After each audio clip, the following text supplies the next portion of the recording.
A Chair for My Mother, written and illustrated by Vera B. Williams. Why you didn't say your name?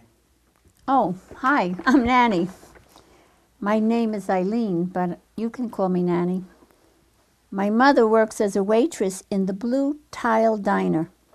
After school sometimes I go to meet her there. Then her boss, Josephine, gives me a job too. I wash the salt and peppers, and I fill the ketchup bottles. One time I peeled all the onions for the onion soup. When I finished, Josephine says, "Good work, honey," and pays me.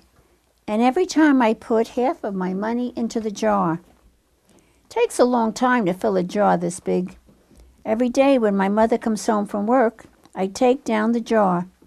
My mama empties all her change from tips out of her purse for me to count.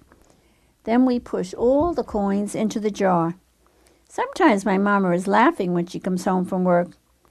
Sometimes she's so tired she falls asleep, while I count the money out into piles. Some days she has lots of tips. Some days she only has a little. Then she looks worried. But each evening, every single shiny coin goes into the jar. We sit in the kitchen to count the tips. Usually Grandma sits with us too. While we count, she likes to hum. Often she has money in her old leather wallet for us. Whenever she gets a good bargain on tomatoes or bananas or something she buys, she puts by the savings and they go into the jar. When we can't get a single other coin into the jar, we are going to take out all the money and go and buy a chair. Yes, a chair. A wonderful, beautiful, fat, soft armchair. We will get one covered in velvet with roses all over it. We are going to get the best chair in the whole world. That is because our old chairs burned up. There was a big fire in our other house. All our chairs burned. So did our sofa, and so did everything else. That wasn't such a long time ago. My mother and I were coming home from buying new shoes. I had new sandals. She had new pumps. We were walking to our house from the bus. We were looking at everyone's tulips. She was saying she liked red tulips, and I was saying I liked yellow ones. Then we came to our block. Right outside our house stood two big fire engines. I could see lots of smoke. Tall orange flames came out of the roof. All the neighbors stood in a bunch across the street. Mama grabbed my hand and we ran.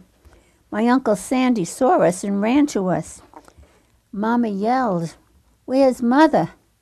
I yelled, "Where's my grandma?" My Aunt Ida waved and shouted, she's here, she's okay, don't worry." Grandma was all right. Our cat was safe too, though it took a while to find her. But everything else in our house was spoiled. What was left of the house was turned to charcoal and ashes. We went to stay with my mother's sister, Aunt Ida, and Uncle Sandy. Then we were able to move into the apartment upstairs.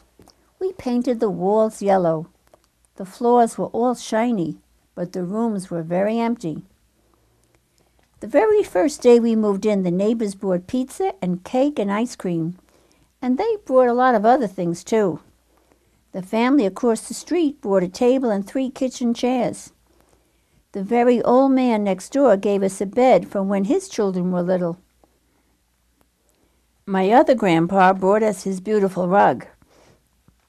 My mother's other sister, Sally, had made us red and white curtains.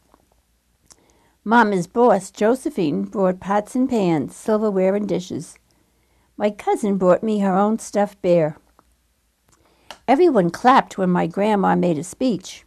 "You are all the kindest people," she said, "and we thank you very, very much.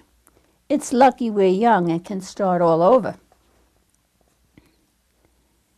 That was last year, but we still have no sofa and no big chairs. When Mama comes home, her feet hurt. "There's no good place for me to take a load off my feet," she says. When Grandma wants to sit back and hum and cut up potatoes, she has to get as comfortable as she can on a hard kitchen chair. So that is how come Mama brought home the biggest jar she could find at the diner, and all the coins started to go into the jar. Now the jar is too heavy for me to lift down. Uncle Sandy gave me a quarter. He had to boost me up so I could put it in. After supper, Mama and Grandma and I stood in front of the jar. Well, I never would have believed it, but I guess it's full, Mama said. My mother brought home little paper wrappers for the nickels and the dimes and the quarters. I counted them all out and wrapped them all up. On my Mother's Day off, we took all the coins to the bank. The bank exchanged them for $10 bills. Then we took the bus downtown to shop for our chair. We shopped through 4 furniture stores. We tried out big chairs and smaller ones, high chairs and low chairs, soft chairs and harder ones. Grandma said she felt like Goldilocks in the 3 Bears, trying out all the chairs. Finally, we found the chair we were all dreaming of, and the money in the jar was enough to pay for it. We called Aunt Ida and Uncle Sandy. They came right down in their pickup truck to drive the chair home for us. They knew we couldn't wait for it to be delivered. I tried out our chair in the back of the truck. Mama wouldn't let me sit there while we drove, but they let me sit in it while they carried it up to the door. We set the chair right beside the window with the red and white curtains. Grandma and Mama and I all sat in it while Aunt Ida took our picture. Now Grandma sits in it and talks with people going by in the daytime. Mama sits down and watches the news on TV when she comes home from her job. After supper, I sit with her, and she can reach right up and turn out the light if I fall asleep in her lap. And that's the end of my Mama's chair story. And remember, when somebody has trouble, their house goes on fire or they lose their job, that everybody should try and help their neighbors out, because that's what God wants us to do, and that's going to make you feel good when you help somebody. Even if your friends don't have any toys to play with, share your toys. Or if your sister or your brother don't have anyone to play with, say, come play with me. And that's what we all should do, is help each other, okay? You're very good, very, very good children. Bye-bye.